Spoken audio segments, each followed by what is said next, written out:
Yes, yes, it's Yeah. visible. And right now we are live streamed, Charles. If you wish, you can Oh, wait because we don't have any attendees right now. we are live, is it? You We're can wait for talking now? minutes. Yeah. Okay. So I'm making Neha.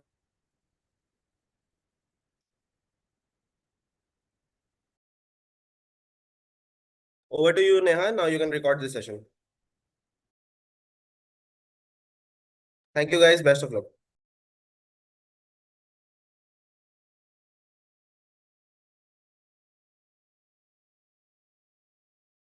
Hello. हाँ Rishabh, yes. Yeah, Okay. thank you, Rishabh. Yes, Um, Rishabh, I'll take it from here. okay.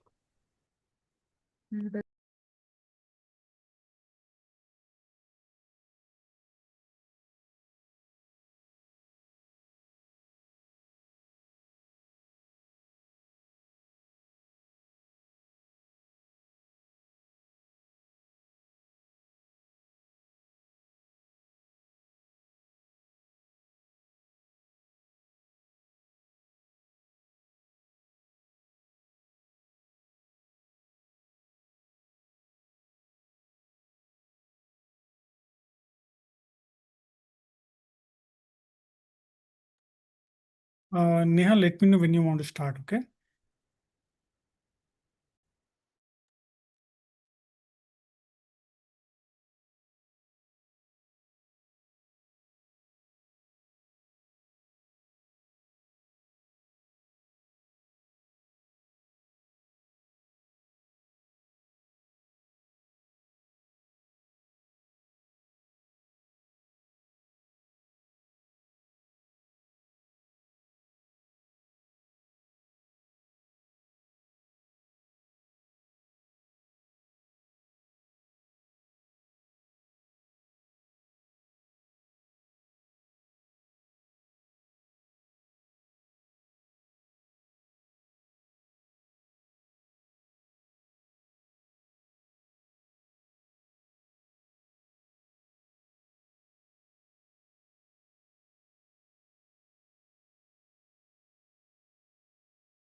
Neha, okay, shall we start?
ठीक है.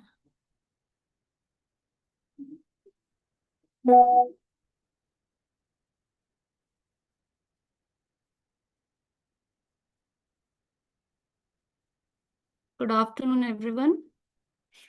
Charles, are you audible? Can you hear me? Yes, Neha, I can hear you. Okay. So let's start the webinar. So basically, we are meeting here to have fifth session on the webinar series of 5G 6G Center of Excellence. And this Center of Excellence is established at IIT Kanpur, SIIC, in collaboration with UP government. And this is under the Startup Policy 2020. The objective of the COE is to identify the startups basically in Uttar Pradesh and definitely to mentor the startups and grow their idea into a business. The focus area that we are having under this Center of Excellence is enhanced mobile broadband, MMTC, that is massive machine type communication, ultra reliable low latency communication, edge computing, IoT, AI enabled 5G, 6G use cases, and also applications in verticals like healthcare, smart cities, Industry 4.0, transportation, etc. So the innovators, startups, whoever is working in these areas or domains, they can come and grab the opportunity at our Center of Excellence. And the programs, offerings, and like facilities, what we will be providing is infrastructure and incubation support, state of art lab facilities. Definitely a mentor and a continuous guidance will be given to the innovators and startups, access to fundings. Uh, right now, we have opportunity for innovators and startup. 4 lakhs annually funding will be given to the innovator and 6 lakh annual funds will be given to the MVP stage startups, whoever is having a prototype with them. We will even be providing them networking opportunities. A regular training and workshop will be given under the Center of Excellence. And in addition, the legal and administrative support, whatever is required by the startups, will also be provided from us. And funding opportunity, as we have already discussed. So all the innovators and startups are invited to join the Center of Excellence. Now, today, Mr. Charles Avinash, he will be speaking more about Center of Excellence and as well as how a startup can grow their entrepreneur journey. So, Charles, over to you now. Yeah, thank you, Neha. So just give me a minute. I'll just start. Yeah.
So, thank you, Neha, for the introduction for 5G, 6G COE and about me. Thank you.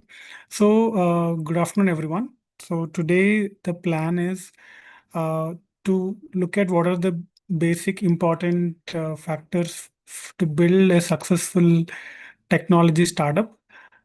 So the audience, the intended audience are the startups who have just started off, who are trying to understand what are the important elements that they have to focus on. It is mainly intended for them, but it can be also useful for the students who may be still studying now, but are looking forward to have their own startup in the future. It can also help the established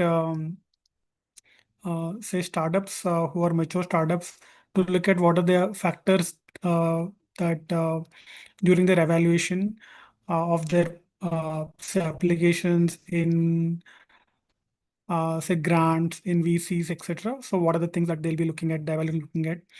So this will be a starting point to focus on the factors. So these are the intended audience. So with that, I am going to share my screen.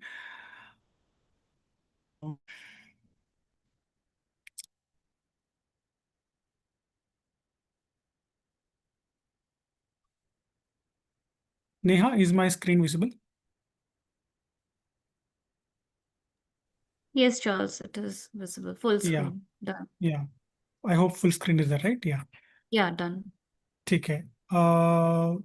So so these are the factors to focus to build a successful startup. Uh, so these are the factors that is the innovativeness, market potential, team, traction, and financials.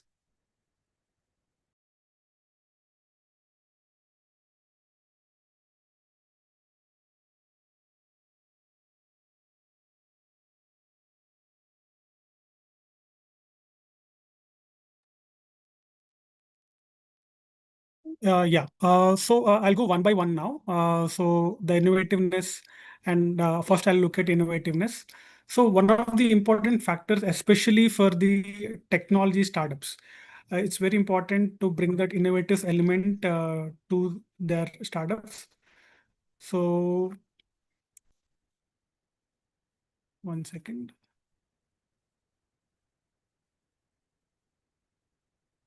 Yeah. So there's some of the points that I want to highlight. Is when we look at say startup, special technology startup, which is registered under DPIIT, there are some things that are very, very important. That is, it is not use of existing technologies. That's very, very important. So many people might think, for example, like Swiggy's, their Zomato. So what they're using is e-commerce platforms. So we receive many startups. They're saying that we are using the internet and latest tools of the internet and we are building it. So that is fine as a startup. Like it is fine. I mean to do a normal business. But when we say a deep tech startup, technology startups, so it is not a use of existing technologies, but it's about building new elements with existing technologies or cutting edge technologies. So when we say it is not use of existing technologies, we don't mean that you have to develop entirely new technology, completely new. That's not the intended idea. But with the existing technologies, what new elements you can bring, or you can work on cutting edge technologies. For example, now you see all this 5G, 6G, machine learning, and AI. There are other things as well. So with that, what new elements you can bring? So this is one aspect. So the second aspect is that we hear many times that the startups or the students usually say that this particular product is there abroad, but in India it is not there. It's not there. It is used very less. It is manufactured here very less. I mean, it is fine. Indigenization of cutting edge technology can be considered, but it should be it should be cutting edge. It should not be like already mainstream. Like for example, if they're say making uh, uh, some element like example phone, like So these things already, if they're already mainstream, so what's the new element you bring that you have to see? So integration of cutting edge technologies can be considered as the innovativeness. So one of the other important aspect is patenting of the technology that you are working on. So patents really help for you to look in that direction. Then there are technology readiness, that is at least for levels, that we will talk a bit more as we go forward. Then existing products and USP, how you study the market. So that is something that we will look in the further next aspect. So regarding existing products and your USP, how do you build is that, especially when you're starting off. So when you're starting developing a product, study all the existing products which are doing similar work in the in the industry that you're working on. So that will be the first step. Then if you want, what you can do is that then you can look at the shortcomings that the products have. So that will give you an idea that, okay, these are the products available in market that I intend to build, and these are the shortcomings. So based on the shortcomings, then you can start building something. But also, since you're a startup, you're working in a very cutting edge environment, it is very important to see, there might be many people who are working on those shortcomings. So also do a search on that. Then if you find that there are not many players, working on this particular shortcoming that you see, then it's a good place to start for you to, start building your prototype, etc. So example I have is that, so a startup wanted to work in EV charging. So what they saw is that they saw majority of the people, the industry players are, having wired charging. So they saw the shortcoming of wired charging. There are multiple shortcomings, and so they thought that why not work on wireless charging? And when they saw that in wireless charging there are not many players, so they started working on it, and then now they are very successful startup. They already have patents, are already ready for the market, etc. So this is the way you can start looking at when you're developing a new product, especially when you're just starting off. So as I was saying, these are the technology readiness levels when you're starting a new product. So basically there are three levels are there, that is research, development and deployment, as you can see here. So in research, you start with the basic principles and then you go up to the proof of concept. So this may not involve actually uh, having a prototype kind of a thing, but it is more of you concepts, etc. But then from 3 onwards, you actually start looking at proof of concept, start building a prototype, etc. Then when you go to 4, then you start actually validating the product in the lab, etc. So that's where you build your product, and the other TRL levels. Very helpful scale, to look at where you're standing and where you have to go. Especially, it's also helpful when you want to communicate to mentors or to your fellow innovators that where you are standing and what kind of support you require. So that is regarding the innovativeness.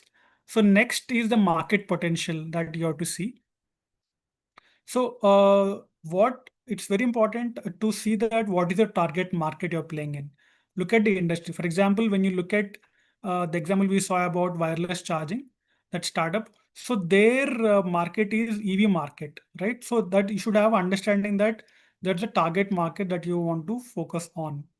So and then many startups we see that in their deck we see their TAM, SAM, SOM, that is total addressable market, serviceable addressable market, and serviceable obtainable market. That is the full form of TAM, SAM, SOM. And we see that many startups or many innovators do it in a very generic way. But this is a very important tool actually. When done in greater detail, it will really help you to kind of help to get understanding where you have to focus on.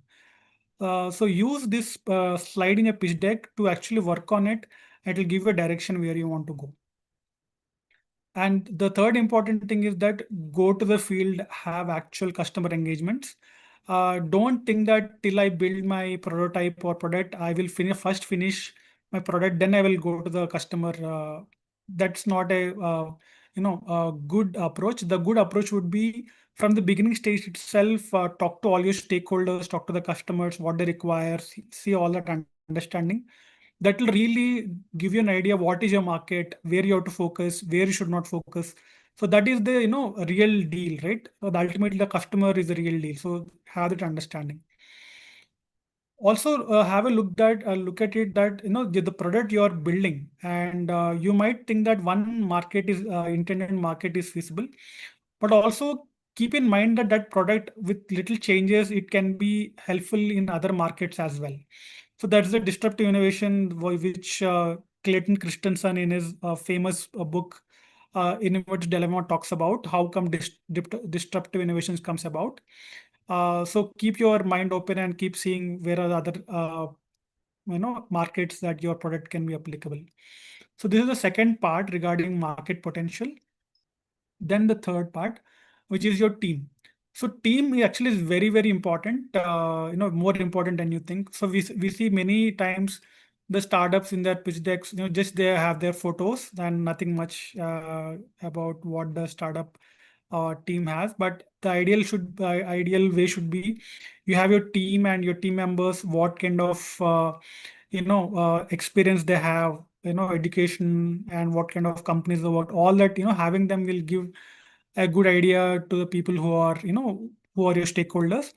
And always have a good mix of technical as well as business team, because especially the people who are starting off technology startup usually start off with full technologists. That is fine, but going forward you should remember that startup is a business at the end of the day.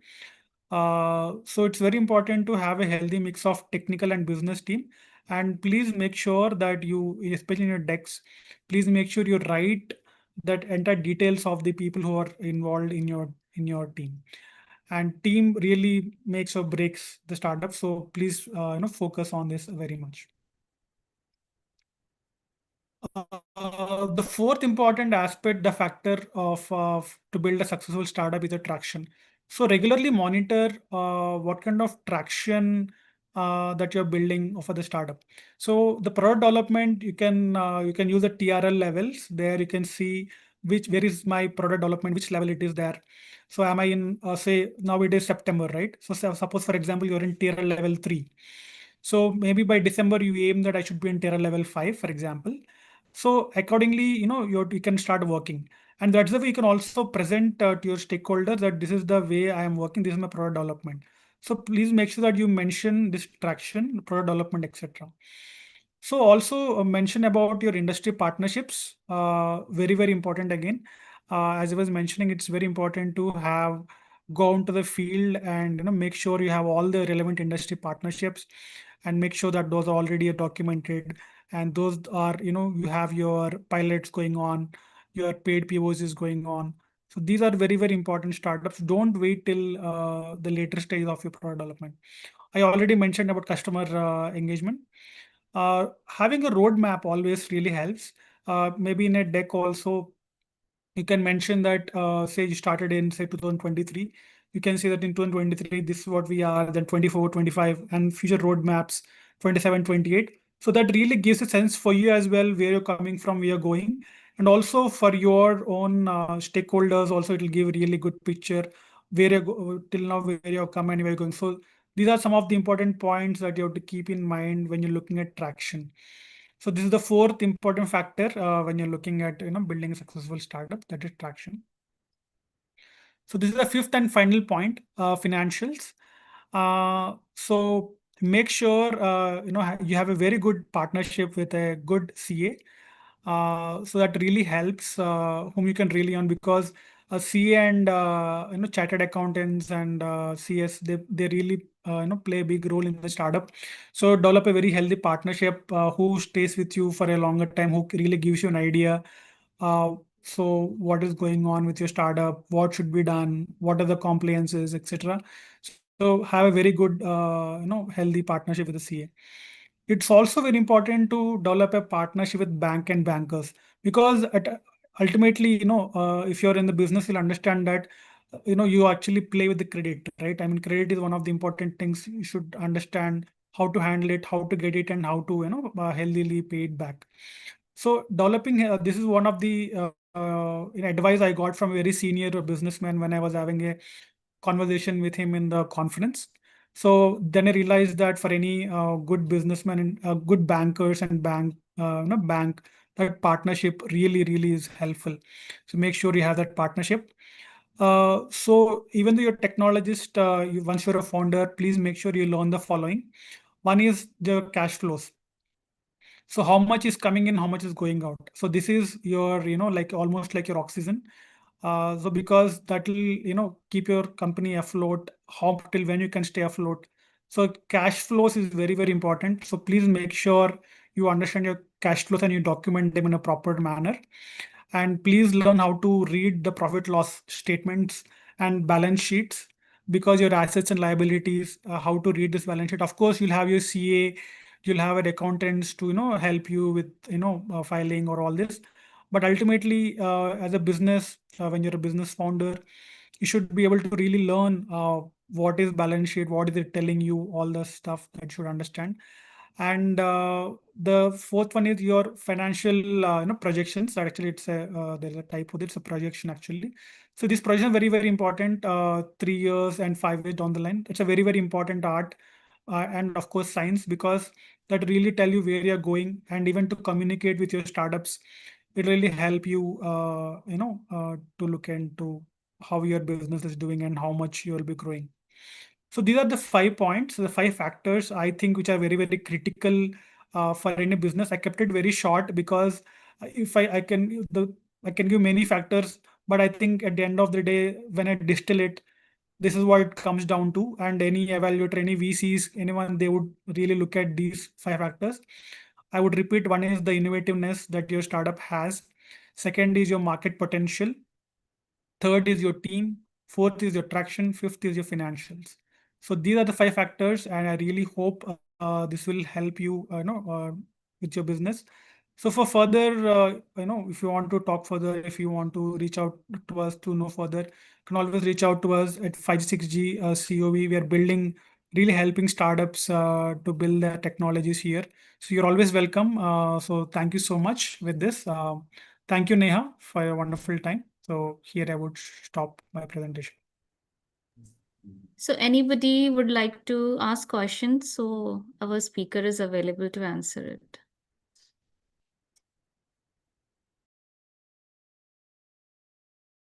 Like, I have one question with you.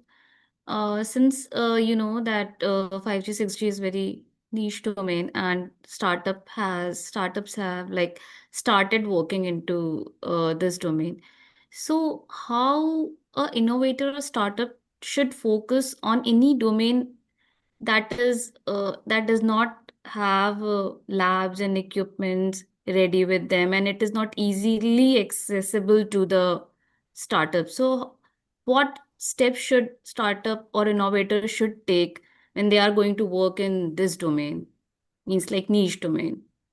Yeah. So whenever there's a cutting edge technologies coming in, so what usually happens is that they don't say suddenly come, out of the blue, but there is some kind of, path that is being built on.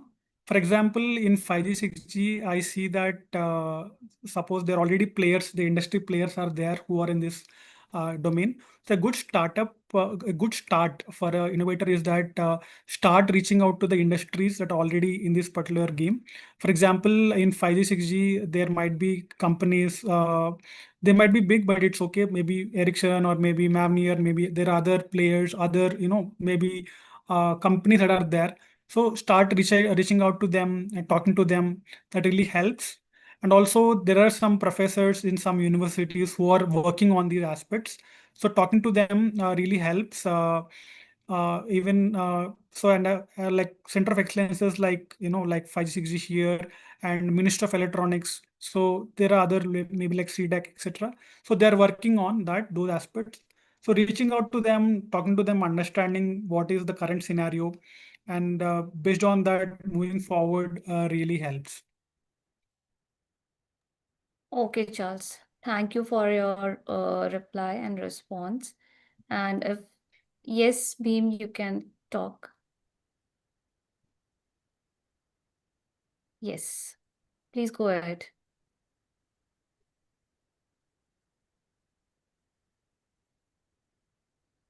Hello, am I audible? Yeah, now you are audible.